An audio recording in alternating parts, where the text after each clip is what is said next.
जय श्री कृष्ण। गीता अध्याय 3 श्लोक 8। नियतं कुरु कर्म त्वं कर्म ज्यायो ह्यकर्मणः। नियतं कुरु कर्म त्वं कर्म ज्यायो ह्यकर्मणः। शरीरयात्रापि च तेन प्रसिद्धेद कर्मणः। तो शास्त्र विधि से नियत किए हुए कर्तव्य कर्म कर, क्योंकि कर्म न करने की अपेक्षा कर्म करना ही श्रेष्ठ है, तथा कर्म न करने से तेरा शरीर निर्वाह भी सिद्ध नहीं होगा। संबंध इस श्लोक का। गीता अपनी शैली के अनुसार पहले प्रस्तुत विषय का विवेचन करती है, फिर करने से लाभ और न करने से हानि बताती है, इसके बाद उसका अनुष्ठान करने की आज्ञा देती है। कहने का तात्पर्य कि ये गीता की शैली है कि पहले कुछ श्लोकों में जो विषय भगवान बताना चाहते हैं उसका विवेचन होता है, उसके बारे में बताया जाता है। फिर उस के करने से जो लाभ और हानि है उसके बारे में बताया जाता है।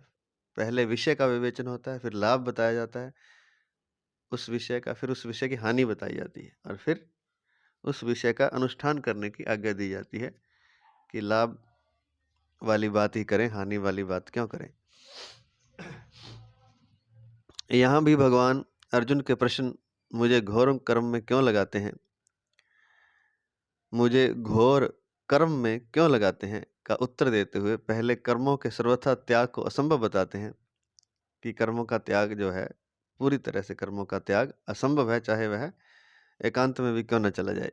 फिर कर्मों का स्वरूप से त्याग करके मन से विषय चिंतन करने को मिथ्याचार बताते हुए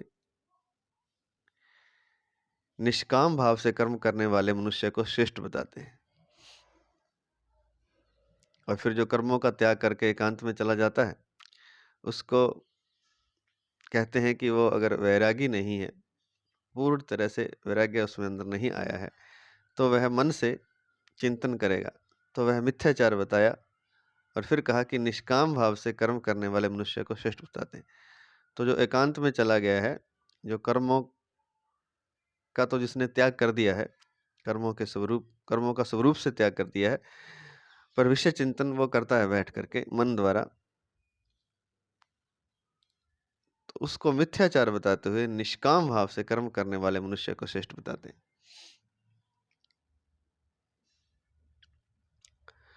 तो उसको गलत बताते हुए निष्काम भाव से कर्म करने वाले मनुष्य को श्रेष्ठ बताते हैं। जो कर्म करता हुआ संसार में रहता है, निष्काम भाव से कर्म करता है, लेकिन उसको श्रेष्ठ बताते हैं। अब आगे के श्लोक में भगवान अर्जुन को उसी के अनुसार कर्तव्य कर्म करने की आज्ञा देते हैं। जो श्लोक अभी हमने गायन किया, दोबारा से कर लेते हैं। नियतं कुरु कर्म त्वं कर्म ज्यायो ह्यकर्मणः। शरीरयात्रापि च ते न प्रसिद्धेद कर्मणः। तू शास्त्र विधि से नियत किए हुए कर्तव्य कर्म कर, क्योंकि कर्म न करने की अपेक्षा कर्म करना श्रेष्ठ है, तथा कर्म न करने से तेरा शरीर निर्वाह भी सिद्ध नहीं होगा। व्याख्या करने जा रहे हैं। प्रातः स्मरणीय परम वंदनीय परम श्रद्धेय स्वामी श्री स्वामी राम सुखदास जी महाराज, उनके ग्रंथ साधक संजीवनी से उनकी आज्ञा लेते हुए हम व्याख्या शुरू करने जा रहे हैं। महाराज जी के चरणों में दंडवत नमन प्रणाम करते हुए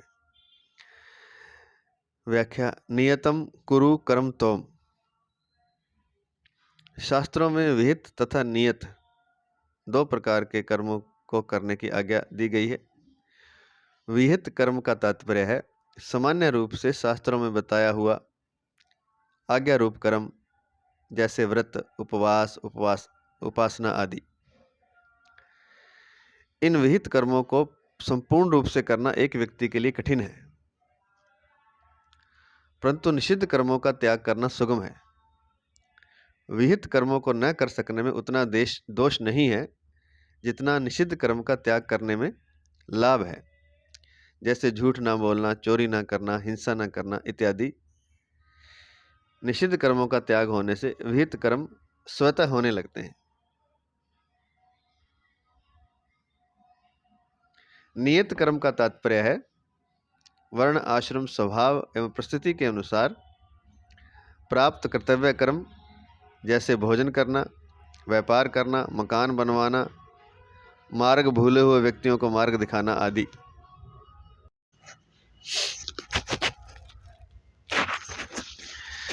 कर्मयोग की दृष्टि से जो वर्ण धर्मानुकूल शास्त्र विहित कर्तव्य कर्म प्राप्त हो जाए वह घोर हो या सौम्य नियत कर्म ही है। जो वर्ण धर्मानुकूल शास्त्र विहित कर्तव्य कर्म प्राप्त हो जाए वह चाहे घोर हो या सौम्य नियत कर्म ही है। यहाँ नियतम कुरु कर्म पदों से भगवान अर्जुन से यह कहते हैं कि क्षत्रिय होने के नाते अपने वर्ण धर्म के अनुसार परिस्थिति से प्राप्त युद्ध करना तेरा स्वाभाविक कर्म है। गीता 18वें अध्याय का 43वां श्लोक। क्षत्रिय के लिए युद्ध रूप हिंसात्मक कर्म घोर दिखते हुए भी वस्तुतः घोर नहीं है, प्रत्युत उसके लिए वह नियत कर्म ही है। दूसरे अध्याय में भगवान ने कहा है कि स्वधर्म की दृष्टि से भी युद्ध करना तेरे लिए नियत कर्म है। स्वधर्मपि चावेक्ष्य न विकंपितु मर्हसि। दूसरे अध्याय का 31वां श्लोक। वास्तव में तो स्वधर्म और नियत कर्म दोनों एक ही हैं।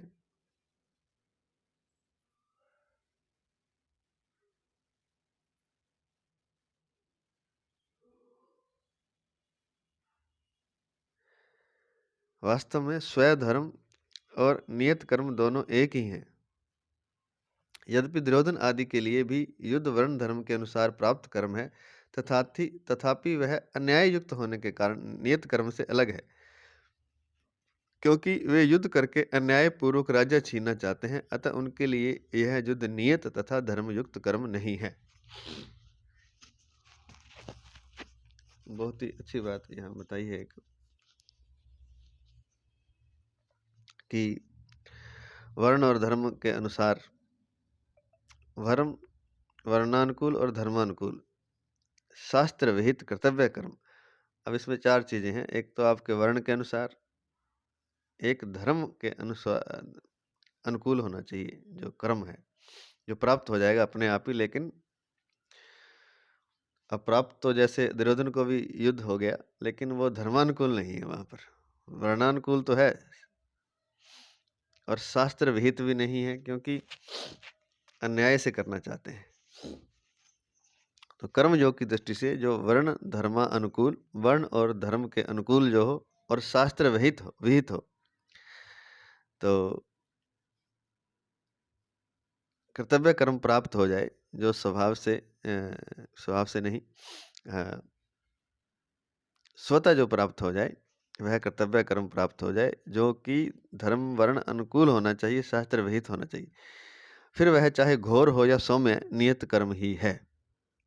तो नियत कर्म की यहाँ परिभाषा दी है एक दृष्टि से कि वर्ण के अनुसार, आश्रम के अनुसार, धर्म के अनुकूल शास्त्र विहित कर्तव्य कर्म प्राप्त हो जाए, वह चाहे घोर हो या सौम्य नियत कर्म है वो।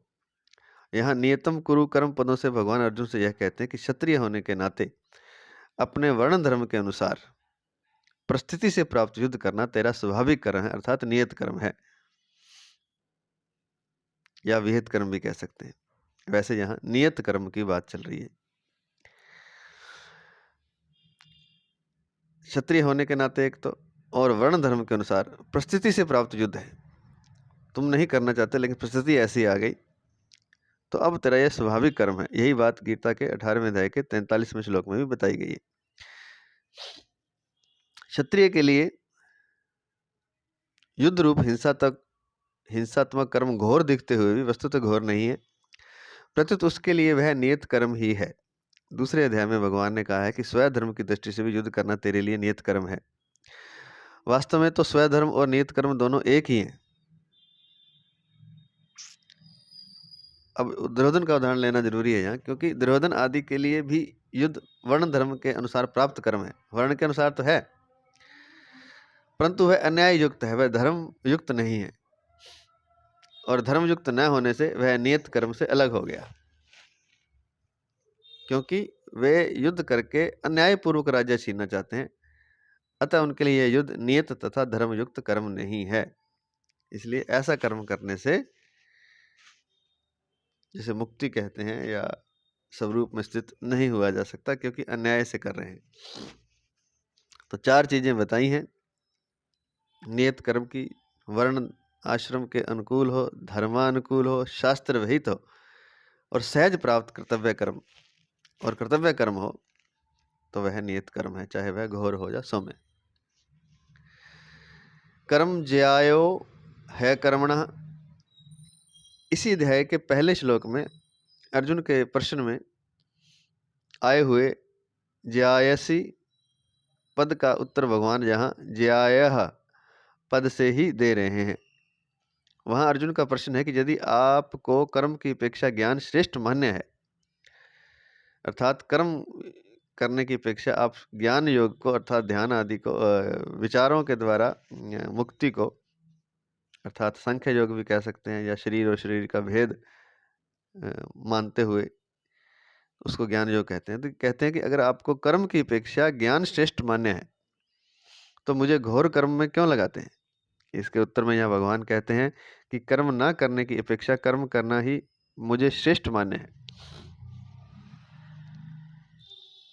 इस प्रकार अर्जुन का विचार युद्ध रूप घोर कर्म से निवृत्त होने का है, और भगवान का विचार अर्जुन को युद्ध रूप नियत कर्म में प्रवृत्त करवाने का है, अर्थात युद्ध में लगाने का है,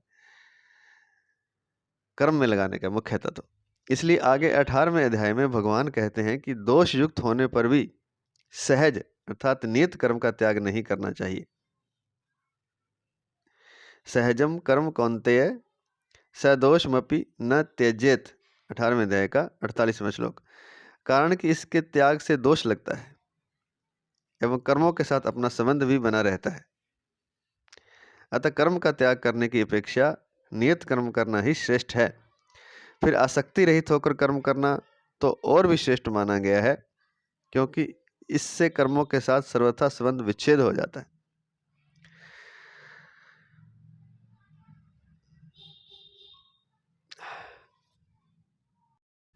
तो भगवान कहते हैं, इसमें कहने का तात्पर्य महाराज जी का ये है कि भगवान अर्जुन को कह रहे हैं कि कर्म चाहे दोष युक्त ही क्यों ना हो, जैसे युद्ध रूप कर्म है तो उसमें तो हत्या होएगी लोगों की, जो दोष युक्त है, लेकिन अगर वो दोष युक्त होने पर भी सहज अर्थात नियत कर्म का त्याग नहीं करना चाहिए। वो सहज प्राप्त, आप नहीं चाहते थे लेकिन प्राप्त हो गया, इसलिए वो नियत कर्म है, और आपके वर्ण धर्म अनुकूल भी है, और शास्त्र विहित भी है, और क्षत्रिय होने से कर्तव्य कर्म है।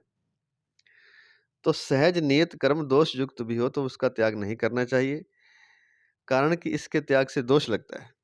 इसके त्याग से दोष लगेगा, करने से दोष नहीं लगेगा। नंबर 1 बात। दूसरी बात, कर्मों के साथ अपना संबंध भी बना रहता है, और त्याग देंगे तो कर्मों के साथ अपना संबंध बना रहेगा, क्योंकि त्याग से दोष लगता है एवं कर्मों के साथ अपना संबंध भी बना रहता है। अतः कर्म का त्याग करने की अपेक्षा नियत कर्म करना ही श्रेष्ठ है। और फिर अगर आसक्ति रहित होकर नियत कर्म करें तो और भी श्रेष्ठ माना गया, क्योंकि इससे कर्मों के साथ संबंध विच्छेद हो जाएगा। तो त्यागने से भी संबंध बना रहेगा, और नियत कर्म करने से भी, स्वाभाविक रूप से करने से भी संबंध बना रहेगा, लेकिन आसक्ति रूप होकर अगर कर्म किया जाए तो वह श्रेष्ठ है, क्योंकि इससे सर्वथा संबंध विच्छेद हो जाएगा कर्मों के साथ। अतः भगवान इस श्लोक के पूर्वार्ध में अर्जुन को अनासक्त भाव से नियत कर्म करने की आज्ञा देते हैं, और उत्तरार्ध में कहते हैं कर्म किए बिना तेरा जीवन निर्वाह भी नहीं होगा।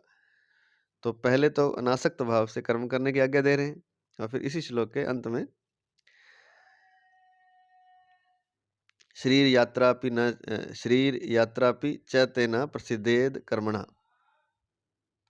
कि कर्म न करने से तेरा शरीर निर्वाह भी सिद्ध नहीं होगा। तो पहले तो अनासक्त भाव से कर्म करने की आज्ञा देते हैं और फिर कहते हैं कि कर्म करने के बिना जीवन का निर्वाह कैसे होगा, शरीर का निर्वाह कैसे होगा। तो ये हम सबके लिए बात है ये कि पहली बात तो कर्म इसलिए, अगर कल्याण का उद्देश्य है तो कर्म इसलिए करना है कि उससे कल्याण होगा और उसको अनासक्त भाव से करना है, फल की इच्छा रहित होकर के। आदि आदि पहले बहुत बार बता चुके हैं। तो अनासक्त भाव से नियत कर्म करने की आज्ञा देते हैं। अगर मोक्ष की इच्छा भी नहीं है तो भी कर्म करना जरूरी है, क्योंकि कल्याण की इच्छा भी नहीं है तो कर्म किए बिना निर्वाह कैसे होगा। तो कर्म करना तो है ही, अगर उसको अनासक्त भाव से करेंगे तो वही मुक्ति का हेतु हो जाएगा। कर्म योग में कर्म ज्यायो है कर्मणः, यह भगवान का प्रधान सिद्धांत है।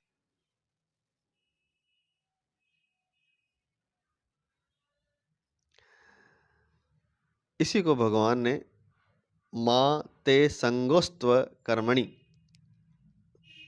पिछले अर्थात दूसरे अध्याय के 47वें श्लोक में मां ते संगोस्त्व कर्मणि पदों से स्पष्ट किया है कि अर्जुन, तेरी कर्म न करने में आसक्ति न हो। कारण यह है कि कर्तव्य कर्मों से जो चुराने वाला मनुष्य प्रमाद, आलस्य और निद्रा में अपना अमूल्य समय नष्ट कर देगा। कारण यह है कि कर्तव्य कर्मों से जी चुराने वाला मनुष्य प्रमाद, आलस्य और निद्रा में अपना अमूल्य समय नष्ट कर देगा अथवा शास्त्र निषिद्ध कर्म करेगा जिससे उसका पतन होगा।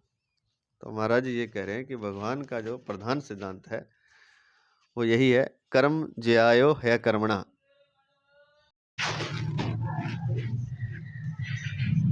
इसमें जो शब्द आया है, पद आया है, कर्म ज्यायो है कर्मणा, इसका अर्थ है कर्म न करने की अपेक्षा, क्योंकि कर्म न करने की अपेक्षा कर्म करना श्रेष्ठ है। ही का अर्थ है, ये ही अकर्मणः से बना है, है कर्मणः। ही मैंने क्योंकि अकर्मणा से कर्म न करने की अपेक्षा, तो इस दोनों को मिलाकर बन गया है कर्मणः, क्योंकि कर्म न करने की अपेक्षा कर्म ज्यायो, कर्म करना ज्यायः श्रेष्ठ है। तो भगवान का ये प्रधान सिद्धांत है, इसे हमेशा याद रखेंगे कि कर्म ना करने की अपेक्षा कर्म करना श्रेष्ठ है, यही भगवान कहना चाहते हैं। और इसी को भगवान ने अभी दूसरे अध्याय के 47वें श्लोक में भी कहा, माते संगोस्त्व कर्मणि, कि तेरी कर्म न करने में आसक्ति ना हो। ऐसा ना हो कि तू कहीं कर्म ना करना चाहे, कर्म तो करना ही करना है। तो इन दोनों श्लोकों से ये सिद्ध होता है कि भगवान की कर्म करवाने में, कर्म करने में ही भगवान का प्रधान सिद्धांत है। कारण बताया है महाराज जी ने,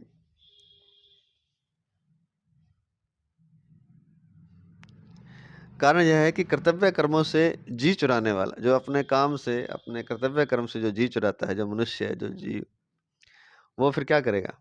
वो प्रमाद करेगा, आलस्य करेगा, निद्रा में अपना अमूल्य समय नष्ट कर देगा। कर्म नहीं करेगा तो फिर कुछ ना कुछ करेगा वो।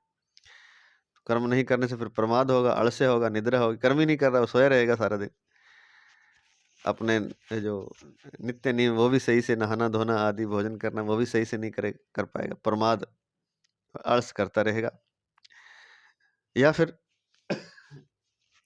वो गलत काम करेगा अथवा शास्त्र निषिद्ध कर्म करेगा जिससे उसका पतन होगा। इसलिए भगवान कहते हैं कि कर्म करना सबसे श्रेष्ठ है। कर्म ना करने से कर्म करना श्रेष्ठ है, और आसक्ति रहित कर्म किया जाए तब तो कहना ही क्या है, वह और भी श्रेष्ठ माना गया है। तो यह मुख्य बात थी।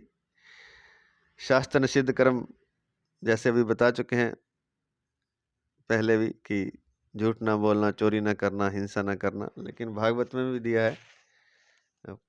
वैसे तो 5 और 6 दिए हैं, 5-6 हैं। उसमें पर स्त्री गमन है, पर धन पर ध्यान नहीं रखना। पर धन बहुत बड़ा पाप है, यह निषिद्ध कर्म है, दूसरे को धन को छीन लेना। फिर जुआ आदि खेलना, द्यूतम जिसके कहते हैं संस्कृत में, वह भी गलत है। हिंसा करना, हिंसा में लड़ाई झगड़ा, कलह आदि सभी हिंसा में शामिल है, ये भी निषिद्ध कर्म है। और फिर धन ज़्यादा इकट्ठा करना, जिसको वहाँ स्वर्ण कहा गया, सोना, तो यह भी निषिद्ध कर्म है। और नशा करना, तो वह भी निषिद्ध कर्म है, चाहे वह किसी प्रकार का हो। तो निषिद्ध कर्म में लग जाएगा साधक अगर वह कर्तव्य कर्म नहीं करेगा तो, और नहीं तो फिर वो प्रमाद, आलस्य, निद्रा में चला जाएगा। इन दोनों से ही उसका पतन हो जाएगा। तो इसलिए कर्तव्य कर्म करना है। तो स्वरूप से कर्मों का त्याग करने की अपेक्षा कर्म करते हुए ही कर्मों से संबंध विच्छेद करना श्रेष्ठ है। तो पहले तो ये बात है, इससे पहले कि कर्म ना करने से कर्म करना श्रेष्ठ है, और कर्म करते हुए अनासक्त भाव से कर्म करना अति श्रेष्ठ है, सर्वोत्तम है। तो इसलिए यहाँ कहते हैं कि स्वरूप से कर्मों का त्याग करने की अपेक्षा कर्म करते हुए ही कर्मों से संबंध विच्छेद करना श्रेष्ठ है। कर्मों का त्याग करने की अपेक्षा, अर्थात एक तरह से कह सकते हैं ज्ञान योग ध्यान योग की अपेक्षा कर्म करते हुए ही कर्मों से संबंध विच्छेद करना श्रेष्ठ है। वो कैसे होगा? कर्मों से अनासक्त भाव से कर्म करते हुए। कारण कि कामना, वासना, फलासक्ति, पक्षपात आदि ही कर्मों से संबंध जोड़ देते हैं, चाहे मनुष्य कर्म करे अथवा ना करे। अब कर्म, ये बहुत अच्छी बात एक और लिखी है कि कर्म मनुष्य करे या ना करे, लेकिन अगर आपके मन में कामना है, वासना है, फल की इच्छा है, चाहे आप कुछ नहीं कर रहे, और पक्षपात भी आप अगर आप कर रहे हैं, तो भी आप अपना कर्मों से संबंध जोड़ रहे हैं, चाहे आप कर्म कर ही नहीं रहे, मन में ही सोच रहे हैं। कामना आदि के त्याग का उद्देश्य रखकर कर्म योग का आचरण करने से कामना आदि का त्याग बड़ी सुगमता से हो जाता है। तो कामना के त्याग का उद्देश्य रखकर अगर हम कर्म योग का आचरण करते हैं तो कामना का त्याग बड़ी आसानी से हो जाता है, नहीं तो बड़ा मुश्किल है कामना का त्याग कर्मों के बिना, अर्थात ज्ञान योग ध्यान योग आदि द्वारा मुश्किल है। ऐसा नहीं कि होगा नहीं, हो तो शायद जाएगा, लेकिन मुश्किल है। इसलिए कर्म करते हुए अगर हम कामना का त्याग करते हुए कर्म करते हैं तो कर्मयोग का आचरण करते हैं तो बड़ी सुगमता से कामना का त्याग हो जाता है। तो यह स्पष्ट कर दिया यहाँ कि कर्म अनासक्त भाव से ही करना सबसे श्रेष्ठ है, बजाय कि सांख्य योग के या ज्ञान योग के। शरीर और शरीर को अलग मान, उसमें भी कर्म करना है आपने, उसमें भी ज्ञान योग से भी चलेंगे तो भी कर्म करते हुए ही चलेंगे, ऐसी भगवान की इच्छा है, उनका प्रधान सिद्धांत है। शरीर यात्रा तेना प्रसिद्धेद कर्मणा। अर्जुन के मन में ऐसा भाव उत्पन्न हो गया था कि अगर कर्म ही ना करें तो कर्मों से स्वतः संबंध विच्छेद हो जाएगा। तो अर्जुन ये सोच, हर व्यक्ति यही सोचता है जो अर्जुन सोच रहा है कि कर्म ही ना करें तो कर्मों से अपने आप संबंध विच्छेद हो जाएगा। इसलिए भगवान नाना प्रकार की युक्तियों द्वारा उनको कर्म करने के लिए प्रेरित करते हैं। उन्हीं युक्तियों में से एक इस युक्ति का वर्णन करते हुए भगवान कहते हैं कि अर्जुन, तुम्हें कर्म तो करने ही पड़ेंगे, अन्य की तो बात ही क्या है, कर्म किए बिना तेरा शरीर निर्वाह अर्थात खाना पीना भी असंभव हो जाएगा। तो कर्म तो तुझे करना ही करना है। यह बहुत बड़ी एक भूल है कि जो साधना करने चलते हैं और कुछ लोग ऐसे ही आलस्य प्रमाद के कारण कर्म छोड़ के बैठ जाते हैं कि हमें कुछ कर्म नहीं करना, हमें तो आनंद करना है। तो ऐसे आनंद होता नहीं, क्योंकि आनंद तो कर्मों में से ही निकलेगा। कर्म करते हुए अपने जीवन शक्ति को जब तक आप जागृत नहीं रखेंगे और फिर निष्काम भाव से जब तक कर्म नहीं करेंगे तब तक आनंद नहीं हो सकता। प्रमाद, आलस्य, निद्रा में कोई आनंद नहीं है, बल्कि अपने जीवन का अमूल्य समय नष्ट होता है। सारा काम छोड़कर हम सोए रहें, प्रमाद करते रहें, आलस्य करते रहें, निद्रा करते रहें। तो यही बात अर्जुन भी कहना चाह रहे थे, लेकिन भगवान ने बार बार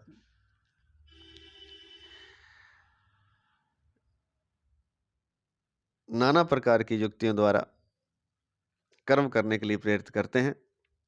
उन्हीं युक्तियों में से एक इस युक्ति का वर्णन करते हुए भगवान कहते हैं कि अर्जुन तुम्हें कर्म तो करने ही पड़ेंगे, अन्य की तो बात क्या है, कर्म किए बिना तेरा शरीर निर्वाह कैसे होगा, खाना पीना कैसे चलेगा।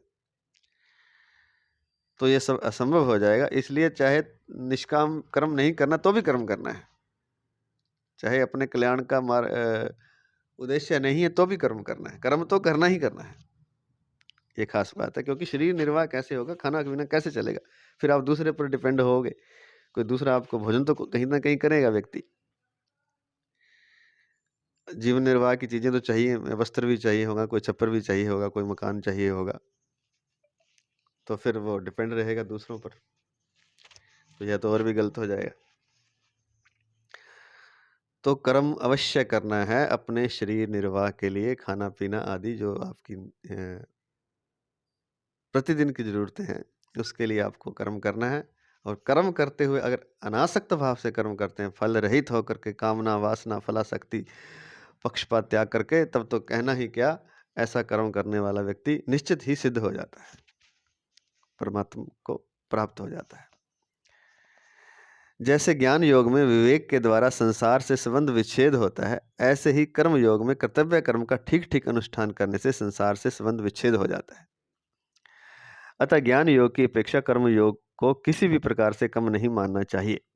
अभी वही बात आ गई ज्ञान योग वाली, कि ज्ञान योग में वही एक तरह से संसारिक कर्मों को स्वरूप से त्याग करके ज्ञान योगी एकांत में विवेक के द्वारा संबंध विच्छेद करता है संसार से। लेकिन गीता में ज्ञान योगी को भी कर्म करने की ही आज्ञा दी है भगवान ने। तो फिर भी यहाँ लिखा है कि जैसे ज्ञान योग में विवेक के द्वारा संसार से संबंध विच्छेद होता है, ऐसे ही कर्म योग में कर्तव्य कर्म का ठीक ठीक अनुष्ठान करने से संसार से संबंध विच्छेद हो जाता है। अतः ज्ञान योग की अपेक्षा कर्म योग को किसी भी प्रकार से कम नहीं मानना चाहिए। कर्म योगी शरीर को संसार का ही मानकर उसको संसार की ही सेवा में लगा देता है, अर्थात शरीर में उसका कोई अपनापन नहीं रहता। क्या मानता है कर्मयोगी कि शरीर संसार का है, संसार से मिला है और संसार की सेवा में ही लगा देना है, और जो मुझे मिला है धन सामर्थ्य बल बुद्धि ज्ञान आदि, उसको भी संसार की सेवा में ही लगा देना है। तो वह है वास्तविक कर्मयोगी, अर्थात शरीर में उसका कोई अपनापन नहीं रहता। वह स्थूल सूक्ष्म और कारण शरीर की एकता क्रमशः स्थूल सूक्ष्म और कारण संसार से करता है, जबकि ज्ञान योगी अपनी एकता ब्रह्म से करता है। इस प्रकार कर्म योगी जड़ तत्व की एकता करता है और ज्ञान योगी चेतन तत्व की एकता करता है। अब इसमें क्या है, कर्म योगी में कर्म योगी जो है वह स्थूल से, अपने स्थूल शरीर से, सूक्ष्म शरीर मन आदि से, इंद्रियों आदि से, और कारण शरीर सूक्ष्म शरीर इंद्रिय आदि और कारण शरीर मन आदि से की एकता क्रमशः स्थूल सूक्ष्म और कारण शरीर से करता है। मतलब उन तीनों को वो संसार की सेवा में लगा देता है और उससे एकता करता है वो, और अपने आप ही वो फिर बाद में सिद्ध हो जाता है। इस ऐसा करने से वो सिद्ध हो ही जाएगा। जबकि ज्ञान योगी अपनी एकता ब्रह्म से करता है, वह अपने को शरीर ना मानते हुए शरीर ही मानता है। इस प्रकार कर्म योगी जड़ तत्व की एकता करता है और ज्ञान योगी चेतन तत्व की एकता करता है। तो ये बात थी। अब साधन संबंधी मार्मिक बात महाराज ने दी है कि साधन कैसे करना, कैसे साधना करनी है। अर्जुन की कर्मों में अरुचि है, अर्थात उनके मन में कर्म न करने का आग्रह है। केवल अर्जुन की ही बात नहीं है, प्रत्युत परमार्थिक मार्ग के अन्य साधक भी प्राय इस विषय में ऐसी ही बड़ी भूल करते हैं। यद्यपि उनकी इच्छा साधन करने की ही रहती है और साधन करते भी हैं, अर्थात परमात्मा को पाने के लिए जो प्रयास है वो साधन कहलाता है। या योग करे, ध्यान करे, या जो भी करे, समाधि आदि प्राणायाम जो भी, तो वो जो संसार को छोड़ करके, कर्मों को छोड़ करके जो परमार्थिक मार्ग के साधक हैं वो साधन करते भी हैं, तथापि वे अपनी मन चाही परिस्थिति, अनुकूलता और सुख बुद्धि भी साथ में रखते हैं, जो उनके साधन में महान बाधक होती है।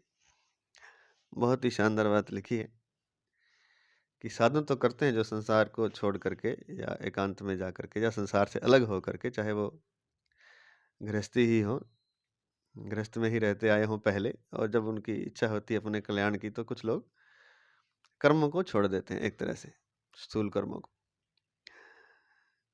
तो उनकी इच्छा तो साधन करने की रहती है, और साधना करते भी हैं, साधन करते भी हैं, तथापि वे अपनी मनचाही परिस्थिति, अब ये वो चाहता है जो साधक होता है कि एक स्थिति जो है मेरे आसपास, मेरी मनचाही परिस्थिति हो, अनुकूलता हो साधना करने के लिए, एसी लगा हो गर्मियों में, सर्दियों में हीटर लगा हो, अच्छी व्यवस्था हो, और सुख बुद्धि भी साथ में रखते हैं, और सुख मिलता रहे, कुछ दिक्कत ना हो, इस तरह से वो अपनी परिस्थिति, अनुकूलता, सुख बुद्धि आदि साथ में रखते हैं। महाराज जी कहते हैं कि इस तरह की जो सोच है, उनके साधन में महान बाधक होती है ये। जो साधक तत्व प्राप्ति में सुगमता ढूंढता है, तत्व प्राप्ति में सुगमता ढूंढता है और उसे शीघ्र प्राप्त करना चाहता है, वह वास्तव में सुख का रागी है, न कि साधन का प्रेमी। जो सुगमता से तत्व प्राप्ति चाहता है, उसे कठिनता सहनी पड़ती है, और जो शीघ्रता से तत्व प्राप्ति चाहता है, उसे विलंब सहना पड़ता है। ये बहुत ही शानदार बात लिखी है, साधकों के लिए स्वर्ण अक्षर है। एक तो ये कह रहे हैं कि महाराज जी कहते हैं कि ये कहना चाहते हैं कि जो साधक तत्व प्राप्ति में, अर्थात परमात्मा प्राप्ति में, या लक्ष्य की प्राप्ति में, लक्ष्य मतलब परमात्मा, अपने मुक्ति आदि की प्राप्ति में सुगमता ढूंढता है, आसानी ढूंढता है कि आसानी से हो जाए, उसे शीघ्र प्राप्त करना चाहता है, और आसानी भी ढूंढता है, आसानी से मिल जाए और शीघ्र मिल जाए, वह वास्तव में सुख का रागी है, न कि साधन का प्रेमी। वो सुख चाहता है वास्तव में, साधन का प्रेमी नहीं। जो आप साधन कर रहे हैं उसका प्रेमी नहीं है, बल्कि होना ये चाहिए, वही बात है यहाँ पर भी निष्काम कर्म वाली बात है, कि वो उसका फल चाहता है, सुख। साधन भी निष्काम होना चाहिए, परमात्मा प्राप्ति का जो साधन है, महाराज जी ये कहते हैं, वो भी निष्काम होना चाहिए, अर्थात वह अपने साधन का ही प्रेमी हो, उसको साधना करने से ही प्रेम हो। जो प्रतिदिन वो साधना करता है, उसी में अपना आनंद मानते हुए उसे करे, उसके फल की इच्छा ना करे। तो जो सुगमता से परमात्मा प्राप्ति, तत्व प्राप्ति चाहता है और शीघ्रता से चाहता है, वह वास्तव में सुख का रागी है, न कि साधन का प्रेमी, बल्कि होना चाहिए साधन का प्रेमी, साधना का प्रेमी। और लिखा है इन्होंने, महाराज जी ने, जो सुगमता से तत्व प्राप्ति करना चाहता है, उसे कठिनता सहनी पड़ती है। वो जितनी सुगमता चाहेगा, उतनी ही कठिनता उसको सहनी ही पड़ेगी, और जो शीघ्रता से तत्व प्राप्ति करना चाहता है, उसे विलंब भी सहना पड़ेगा। वो जितनी जल्दी करेगा उतनी देर हो जाएगी, और जितनी आसानी से समझेगा उतनी कठिनता हो जाएगी, करना चाहेगा। कारण कि सुगमता और शीघ्रता की इच्छा करने से साधक की दृष्टि साधन पर न रहकर फल पर चली जाती है। वही बात हम कह चुके हैं कि सुगमता और शीघ्रता की इच्छा करने से साधक की दृष्टि साधन पर न रहकर फल पर चली जाती है, जिससे साधन में उकताहट प्रतीत होती है और साध्य की प्राप्ति में विलंब भी होता है, क्योंकि साधन सही से नहीं करेगा तो अपने आप ही विलंब हो जाएगा। तो विलंब का कारण भी यही है कि वह फल चाहता है जल्दी से। अगर वो कर्म साधन का भी एक कर्म है ना, तो साधन परमात्मा प्राप्ति करने के लिए जो साधन कर रहा है, वह भी एक एक तरह का कर्म ही, उस कर्म में ही अगर उसकी दृष्टि हो और कर्म को सही से करे, साधन को सही से करे, उकताहट ना हो, आनंद से, प्रेम से साधन को ही साध्य बना ले, तो तुरंत उसको हो सकती है, होगी भगवत प्राप्ति। तो यही बात महाराज जी बता रहे हैं कि कारण की सुगमता और शीघ्रता की इच्छा करने से साधक की दृष्टि साधन पर न रहकर फल पर चली जाती है, जिससे साधन में उकताहट प्रतीत होती है और साध्य की प्राप्ति में विलंब भी होता है। जिसका यह दृढ़ निश्चय या उद्देश्य है कि चाहे जैसे भी हो, मुझे तत्व की प्राप्ति होनी ही चाहिए, उसकी दृष्टि सुगमता और शीघ्रता पर नहीं जाती। जिसका यह दृढ़ निश्चय हो, उद्देश्य है कि चाहे जैसे भी हो, मुझे तत्व की प्राप्ति होनी ही चाहिए, उसकी दृष्टि सुगमता और शीघ्रता पर नहीं जाती। तो वो शीघ्रता नहीं करेगा, ना आसानी ढूंढेगा, क्योंकि वो तो जैसा भी हो, जिस जैसे भी मिले उसको, चाहे देरी से मिले, चाहे कठिनता से मिले, तत्व की प्राप्ति का दृढ़ निश्चय है उसका, तो उसको जल्दी नहीं होती फिर, और ना ही वो आसानी से साधना, आसान साधना चाहता है। तत्परता के साथ कार्य में लगा हुआ मनस्वी व्यक्ति जब अपने उद्देश्य की पूर्ति के लिए कमर कसकर लग जाता है, तब वह सुख और दुख की ओर नहीं देखता। मनस्वी कार्यार्थी न गणयति दुखम न च सुखम, भर्तहरि नीति शतकम में लिखा हुआ है।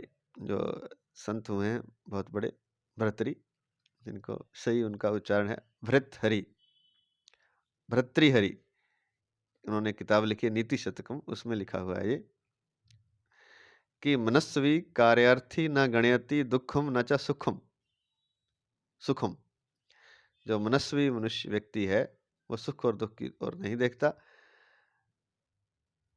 तो साधक की तो बात ही क्या है, एक साधारण लोभी मनुष्य भी दुख की ओर नहीं देखता। कोई व्यक्ति संसारी कोई उद्देश्य पूरा करना चाहता है अपना, संसार में कोई दुकान, व्यापार, मकान जो भी करना चाहता है, धन कमाना चाहता है, तो वो भी कमर कस के जब लगता है दृढ़ निश्चय करके, तो फिर वो सुख दुख नहीं देखता। ना वो दिन रात देखता है कितना काम करना, देर हो रही है, कम हो रहा है। जो दृढ़ निश्चय है और वास्तव में जो अपने उद्देश्य की प्राप्ति करना चाहता है, वो सुख दुख नहीं देखता। तो कहते हैं कि साधक की तो फिर बात ही क्या है, साधक तो उससे भी श्रेष्ठ होना चाहिए। एक साधारण लोभी मनुष्य भी दुख की ओर नहीं देखता। प्रायः देखा जाता है कि पसीना आ रहा है, भूख प्यास लगी है अथवा शौच जाने की आवश्यकता जान पड़ती है, फिर भी यदि माल की विशेष बिक्री हो रही है तथा पैसे आ रहे हैं, तो वह लोभी व्यापारी सब कष्ट सह लेता है। ठीक लोभी व्यक्ति की तरह साधक की साध्य में निष्ठा होनी चाहिए। बहुत ही शानदार बात लिखी है। ठीक लोभी व्यक्ति की तरह ही साधक की साध्य में निष्ठा होनी चाहिए। उससे साध्य की प्राप्ति के बिना चैन से ना रहा जाए, जीवन भार स्वरूप प्रतीत होने लगे, खाना पीना आराम आदि कुछ भी अच्छा ना लगे, और उसके हृदय में साधन का आदर और तत्परता रहे। साध्य को प्राप्त करने की उत्कंठा होने पर देरी तो ऐसा होती है, पर वह जल्दी प्राप्त हो जाए यह इच्छा नहीं होती। बहुत ही अच्छी बात लिखी है कि साधक के लिए बताया है उदाहरण दे करके। जैसे एक व्यापारी का उदाहरण दिया है, जिसको पैसे आ रहे हो, तो मल त्याग करना हो, उसे मूत्र त्याग करना हो, वो जाता नहीं है क्योंकि धन आ रहा है, प्यास लगी हो, भूख लगी हो, वो डिले कर देता है। और कई बार तो ये नहाना धोना आदि भी डिले कर देता है। तो सब कुछ वो अपने लक्ष्य में इतना दृढ़ है कि उसके लिए सब कुछ छोड़ देता है। तो ठीक लोभी व्यक्ति की तरह साधक की साध्य में निष्ठा होनी चाहिए। साधक की साध्य अर्थात परमात्मा प्राप्ति में, उससे साध्य की प्राप्ति के बिना चैन से ना रह जाए। इतना हो कि चैन से ना रह पाए जब तक वो साध्य मिलता नहीं। जीवन उसे ऐसे लगे कि बस भार स्वरूप ही है, जब तक मुझे साध्य नहीं प्राप्ति होती, परमात्मा की प्राप्ति नहीं होती। और खाना पीना आराम आदि कुछ भी अच्छा ना लगे, और उसके हृदय में साधन का आदर और तत्परता है। लेकिन इसके साथ साथ साध्य अर्थात लक्ष्य अर्थात परमात्मा के प्रति तो उसकी बेचैनी होनी ही चाहिए उसके मन में, लेकिन उसके हृदय में साधन का आदर और तत्परता भी चाहिए। जो साधन वो कर रहा है, मान ली प्राणायाम कर रहा है, तो उसका आदर होना चाहिए, उसमें कोई उसमें जल्दबाजी नहीं होनी चाहिए, और तत्परता से करना है, उसको करना ही करना है मतलब, और तत्परता से अच्छे से करना है। तो साध्य को प्राप्त करने की उत्कंठा होने पर भी देरी तो असह्य होती है। देरी हो जाएगी तो असहनीय तो होती है साधक के लिए, अगर साध्य जल्दी से नहीं मिलता, परमात्मा नहीं मिलता, पर वह जल्दी प्राप्त हो जाए यह इच्छा नहीं होती। इस इच्छा का त्याग करना है उसने, क्योंकि तभी वह निष्काम होकर के साधन कर पाएगा। उत्कंठा तो जल्दी की उसको होती है और देरी भी हो जाती है, लेकिन जल्दी प्राप्त हो जाए यह इच्छा नहीं होनी चाहिए। और थोड़ा सा हम जो एक बोल गए कि उसके बेचैनी हो, उसके मन बेचैनी से मतलब यही है कि ऐसा नहीं है कि वो बेचैन हो जाए परमात्मा प्राप्ति को लेकर, लक्ष्य को लेकर, साधन को लेकर, साध्य को लेकर के, लेकिन मन में एक ऐसा कि मुझे इसको प्राप्त करना ही करना है, लेकिन बेचैनी नहीं होनी चाहिए। वो शब्द गलत यूज हो गया, बल्कि जो वो साधन कर रहा है उसको ठीक से करे, उस साधन में ही उसका रस हो। जैसे भगवान गीता में कहते हैं कर्म करने में ही तेरा अधिकार है, फल की और इच्छा आदि नहीं करनी। तो कर्म में ही उसका अर्थात जो साधन वो कर रहा है उसमें उसको सही से करे, उसको आनंदपूर्वक करे, उसी को साध्य मानकर अगर करेगा तो जल्दी ही साध्य को प्राप्त करेगा। अगर जल्दबाजी करेगा, कर्म में ध्यान नहीं देगा, साधन में ध्यान नहीं देगा, तो उतना विलंब हो जाएगा। यह बात बड़ी अच्छी तरह से महाराज जी ने बता दी है। उत्कंठा दूसरी बात है एवं शीघ्र मिलने की इच्छा दूसरी बात। अब महाराज जी थोड़ा अंतर बता रहे हैं जो आप बात कह रहे थे कि उत्कंठा मिलने की इच्छा जो है परमात्मा से मिलने उत्कंठा होती है, लेकिन शीघ्र मिलने की इच्छा दूसरी। ये दोनों अलग अलग बातें। एक तो प्यास है मन में परमात्मा को पाने की, प्यास अलग चीज़ है, वो जल्दी मिल जाए ये अलग चीज़ है। दोनों चीज़ें मिली हुई सी लगती हैं लेकिन अलग हैं। उत्कंठा अर्थात प्यास परमात्मा को मिलने की, यह दूसरी बात है, और शीघ्र मिल जाए यह दूसरी बात है। शीघ्र मिलने की इच्छा दूसरी बात है। आसक्ति पूर्वक साधन करने वाला साधक साधन में सुख भोग करता है और उसमें विलंब या बाधा लगने से उसे क्रोध आता है एवं वह साधन में दोष दृष्टि करता है। जो आसक्ति पूर्वक साधन कर रहा है साधक साधन में सुख भोग करता है, साधन में भी अनुकूलता सुख आदि जैसे पहले बताया है, परिस्थिति की अनुकूलता सुख बुद्धि आदि चाहता है, और उसमें अगर विलंब होता है, बाधा होती है कोई, तो उसको क्रोध आता है एवं वह साधन में दोष दृष्टि करता है। उसको लगता है कि सही साधन नहीं है ये। परंतु आदर और प्रेम पूर्वक या उसको लगता है कि साधन सही से नहीं हो रहा, अर्थात साधन में वह दोष दृष्टि करता है, दोष दृष्टि करता है। परंतु आदर और प्रेम पूर्वक साधन करने वाला साधक साधन में विलंब या बाधा लगने पर अर्थभाव से रोने लगता है और उसकी उत्कंठा और तेजी से बढ़ती है। लेकिन जो प्रेम भाव से साधन कर रहा है वो विलंब हो जाएगा तो वो क्रोध नहीं करेगा, बल्कि वो रोने लगेगा, आर्त भाव से भगवान को पुकारने लगेगा या परमात्मा प्राप्ति की इच्छा से उत्कंठा से वह रोने लगेगा, तो उसकी उत्कंठा और तेजी से बढ़ती है। यही शीघ्रता और उत्कंठा में अंतर है। शीघ्रता में साधक का सुख सुविधा का भाव रहता है कि तत्व प्राप्ति शीघ्र हो जाए तो पीछे आराम करेंगे। तो यही बात सोचते हैं कि जल्दी से तत्व प्राप्ति हो जाए, परमात्मा प्राप्ति हो जाए तो झमेला छूटे संसार का और आराम से अपना जीवन जिए या आराम करें। तो ये शीघ्रता के कारण होता है। इस प्रकार फल की दृष्टि रहने से साधन का आदर कम हो जाता है, परंतु उत्कंठा में साधक अपने साधन में ही आराम मानता है कि साधन के सिवाय और करना ही क्या है, इससे बढ़िया और काम ही क्या है जिसे करें। अतः यही काम अर्थात जो साधन है वह करना है, चाहे सुगमता से हो या कठिनता से, शीघ्रता से हो या देरी से, करना साधन है और साधन में ही अपना आराम आनंद मानता है कि इसके अलावा कोई काम ही नहीं है। तो साधन को ही एक तरह से वह साध्य बना लेता है, हमारा मानना ऐसा है, यहाँ तो नहीं लिखा। अतः यही काम साधन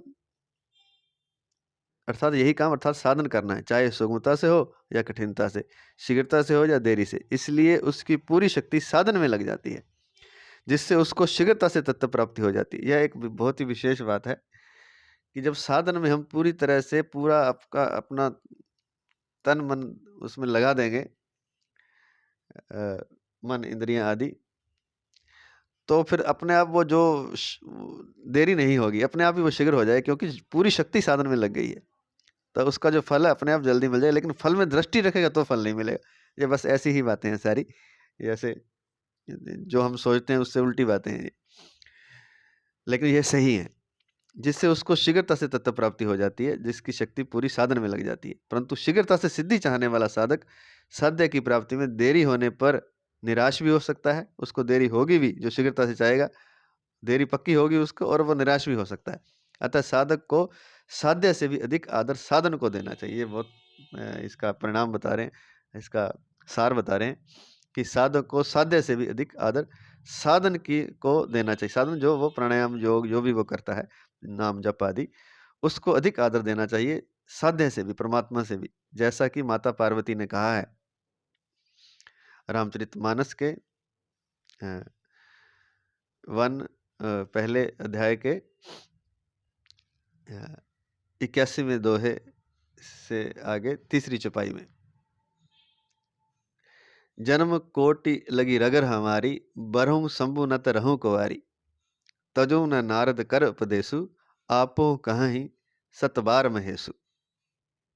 बहुत ही अच्छी बात साधन के बारे में।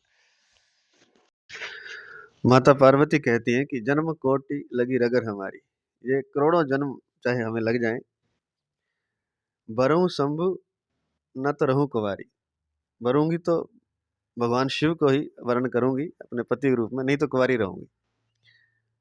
मतलब भले करोड़ों जन्म लग जाएं साधन करते हुए, तजो ना नारद कर उपदेशु, अपने गुरु जो नारद जी ने उनको उपदेश दिया था उसका मैं त्याग नहीं करूंगी। आपू कहीं सतबार महेशु, चाहे भगवान शिव आकर के मुझे 100 बार कह दें तो भी मैं उनकी बात नहीं मानूंगी। जो मेरी जो नारद जी मेरे गुरु ने उपदेश दिया है उसको मैं मानते हुए चाहे करोड़ों जन्म लग जाएं तो भी मैं भगवान शिव का ही वर्ण करूंगी। तो इसमें जो बातें दो बातें आई हैं इसमें, एक तो कि जो साधन है जो कर रही हैं, जप कर रही हैं भगवान शिव को पाने के लिए, उसी को वो अपना अ, एक तरह से उसी में आनंद है। चाहे चाहे शिव भी आकर के कहें तो भी, मतलब जो साध्य है जिससे प्राप्त करना चाहती हैं, अगर वो भी आकर के कहते हैं तो भी वो अपने साधन को नहीं छोड़ेंगे। अर्थात साधन को साध्य से अधिक महत्व दिया है, यही बात महाराज जी कह रहे हैं। अतः साधक को साध्य से भी अधिक आदर सम्मान देना चाहिए। दूसरी बात यह है कि गुरु ने जो उनको कह दिया तो गुरु का उपदेश उन्होंने माना है, तो गुरु के उपदेश को साध्य से भी अधिक महत्व दिया। तो दोनों बातें हैं, लेकिन यहाँ पर यह बात है कि साधक को साध्य से भी अधिक आदर सम्मान देना चाहिए।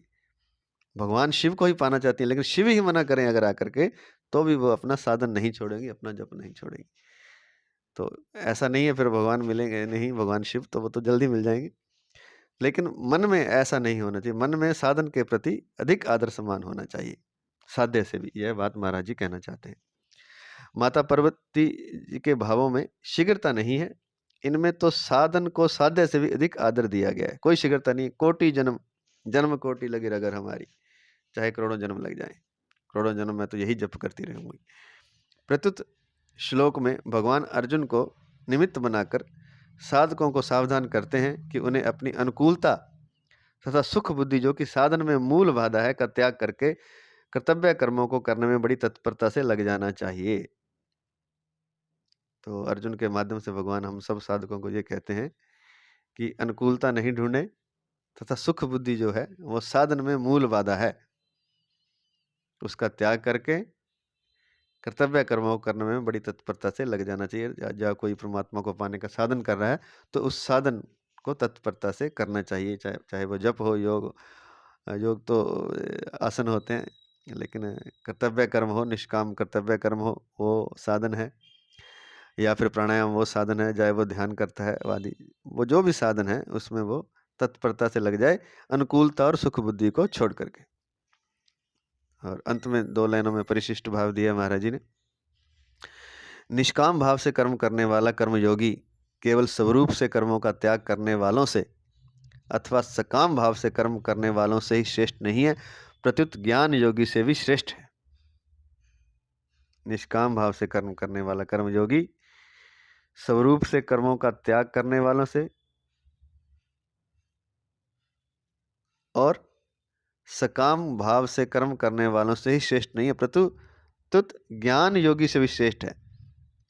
इसलिए कहा गया है गीता के 5वें अध्याय के दूसरे श्लोक में, त्योस्तु कर्म संन्यासात कर्म योगो विशिष्यते। इसलिए भगवान प्रस्तुत प्रकरण में निष्काम भाव से कर्म करने पर विशेष जोर दे रहे हैं। गीता के 5वें अध्याय में भी यही लिखा है, यहाँ पर विशेष जोर दे रहे हैं, इसलिए कर्म करने पर ही विशेष जोर है। चाहे कल्याण की इच्छा है चाहे ना है, कल्याण की इच्छा है तो निष्काम भाव से कर्म करें। इसलिए निष्काम भाव से कर्म करने पर भगवान का विशेष जोर है। और यही कहा गया है 5वें अध्याय के दूसरे श्लोक में भी, तेस्तु कर्म संन्यासात कर्म योगो विशिष्यते, कि कर्म संन्यास जो है उससे कर्मयोगी विशेष है, अर्थात ज्ञान योगी से कर्मयोगी विशेष है। अर्थात जो निष्काम भाव से कर्मों को कर रहा है वह ज्ञान योगी से भी श्रेष्ठ है। तो आज इतना ही। जय श्री कृष्ण, जय श्री कृष्ण, जय श्री कृष्ण।